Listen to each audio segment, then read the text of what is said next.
Hello foodies, welcome back to my channel. સ્વાગત છે રાનીના રસોડામાં.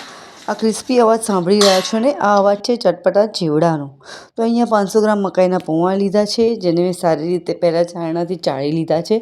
અને આવી રીતે કાણાવાળા જે વાડકા જે ટોપ આવે છે, જેને આપણે આવી રીતે ચેવડાને તળવા માટે લઈએ છીએ, એવા ટોપની મદદથી હું આ મકાઈનો ચેવડો છે એને તળી રહી છું અને સાઈડમાં મૂકી રહી છું.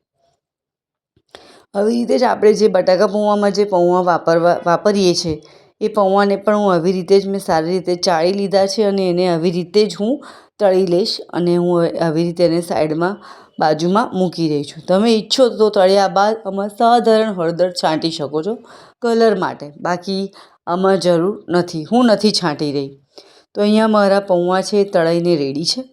હવે એક પહોળા વાસણમાં મેં આ તળેલા મકાઈના જે પૌવા છે એ લીધા છે. ત્યારબાદ જે સાદા પૌવા હતા આપણા એ લીધા છે.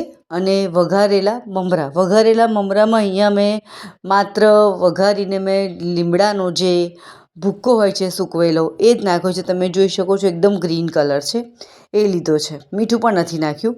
સિંગદાણા મેં તળી લીધા હતા, લીલા મરચાં તળી લીધા છે અને લીમડો તળી લીધો છે. આ ત્રણનું પ્રમાણ તમારા ઘરમાં ખવાતું હોય એ રીતે તમે લઈ શકો છો. હવે આ બધાને સારી રીતે હાથથી મિક્સ કરી લઈશું. સ્વાદ પ્રમાણે અહીંયા હું મીઠું નાખી રહી છું. મીઠું નાખ્યા બાદ લાલ મરચું, કાશ્મીરી મરચું છે, તમે જે પ્રમાણે તમારા ઘરમાં તીખાશ ખવાતી હોય તમે લઈ શકો છો. હળદર છે અને આ દળેલી ખાંડ છે. હવે આ બધાને આપણે સારી રીતે મિક્સ કરી લઈશું અને તૈયાર છે આપણો ચટપટો ચેવડો. બાળકોને હવે ફરી વેકેશન પડશે તો તમે વેકેશનમાં ડબ્બો ભરીને એરટાઇટ કન્ટેનરમાં રાખી શકો છો. રેસીપી ગમી હોય તો લાઈક કરજો, શેર કરજો, ચેનલને સબસ્ક્રાઈબ કરજો. Thank you for watching. Bye bye.